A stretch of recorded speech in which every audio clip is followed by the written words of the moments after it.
Okay, rookies, I know this is primarily a wine and whiskey review channel, but I'm going away this weekend. And the people I'm going to be with, a bunch of knife makers, a lot of them drink rum. Matter of fact, last year, they introduced me to some really good rum. So this year, I'm hoping I'm going to introduce them to some good rum as well. This is something you can't get in the United States. Havana Club, Seleccion de Maestros, 45% rum. Stay tuned.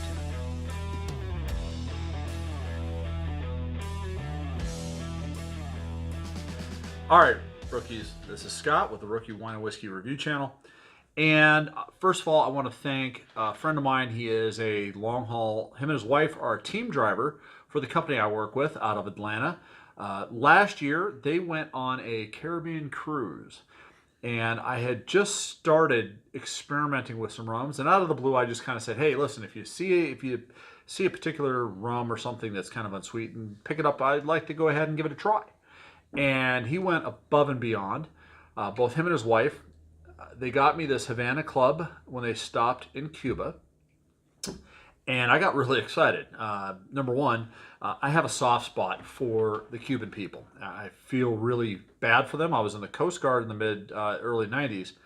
And what the Castros have done to that island is an absolute travesty. And it's, without getting too excitable, I have a real big problem with communism.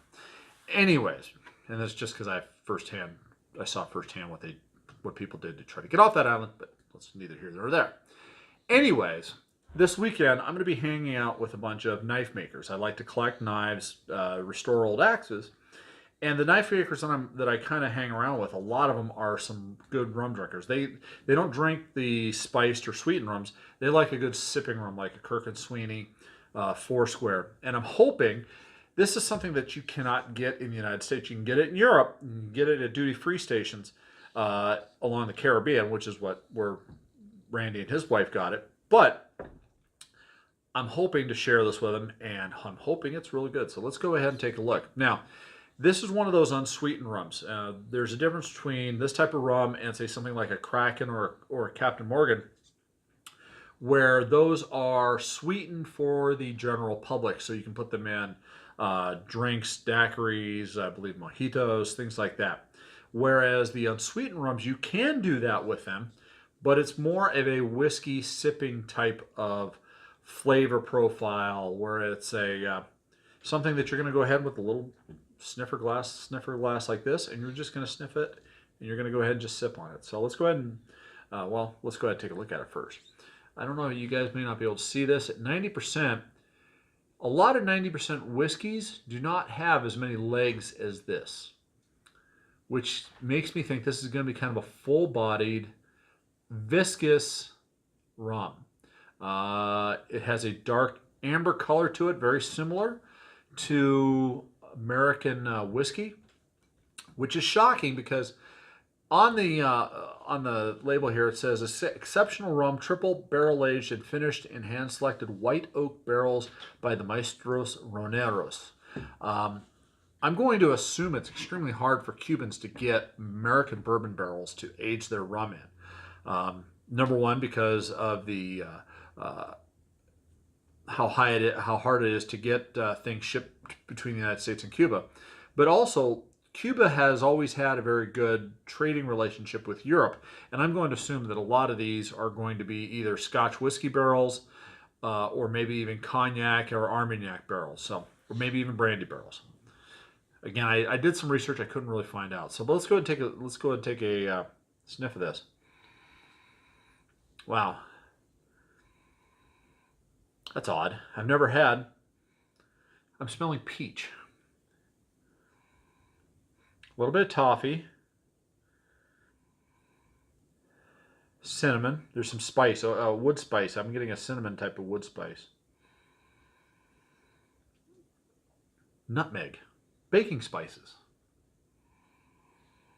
and a little bit of leather.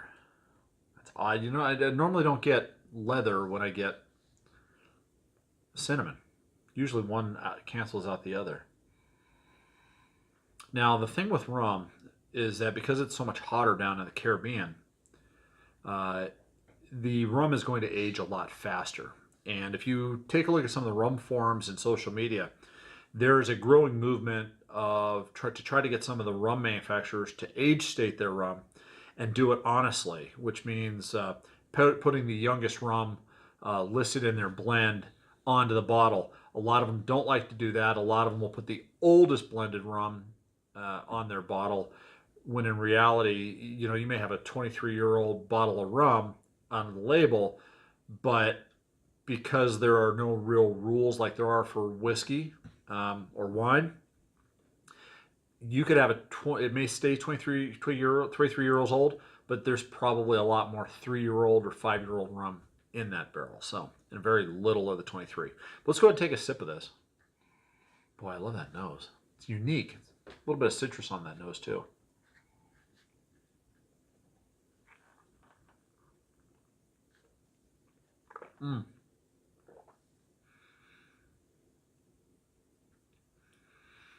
Boy, there is a sweetness to that.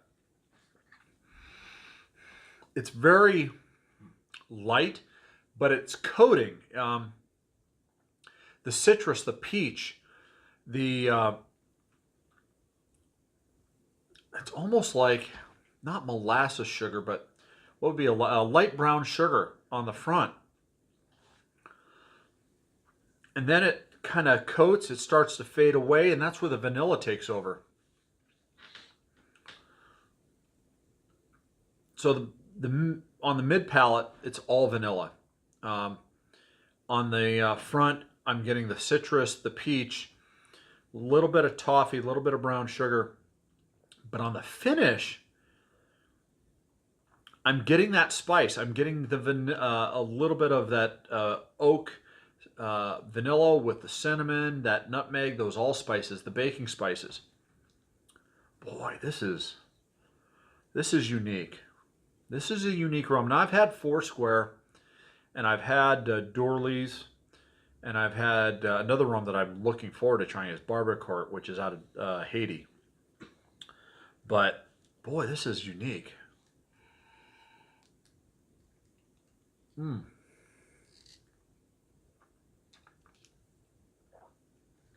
Same thing. It's very light, refreshing. It's that peach and the citrus on the front of the palate. It glides into that vanilla, a little bit of leather this time, and then it switches over and it slowly fades away into the cinnamon and allspice, the nutmeg, which I'm really feeling on the sides of my tongue. I gotta say, Randy, thank you. You and your wife, thank you very much for bringing this. I'm glad I'm able to do a review on it.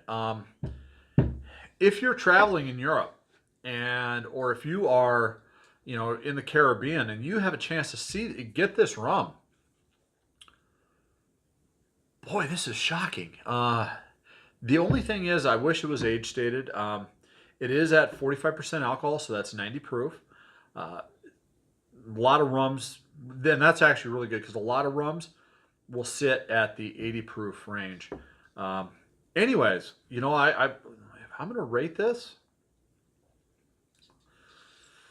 I'm going to rate this as a solid 88 out of 100. I can't. Yeah, if you're traveling, pick a bottle of this up. I don't know what. Now, this is a limited run. I know there's other Havana clubs out there. I just don't know. I've never tasted them. I do know as I've looked online that there are other ones that are available, but this one I know is really restricted. So if you can find it, buy it. Excuse me. Like I said, 88 out of 100, folks. This, I may have to try to finagle somebody to get me some more of this. This is really good. Anyways, oh, and it also comes in a nice presentation tube. So if you've got a bar set up, I'm still, for those of you that have asked, I am still remodeling downstairs. It takes a long time when you're working full time. Anyways, yeah, buy this rum. So anyways, as always, please drink responsibly. Life is too short for either bad wine or bad whiskey. And in this case, life's too short for bad rum either, especially with spring coming. Cheers, Salant.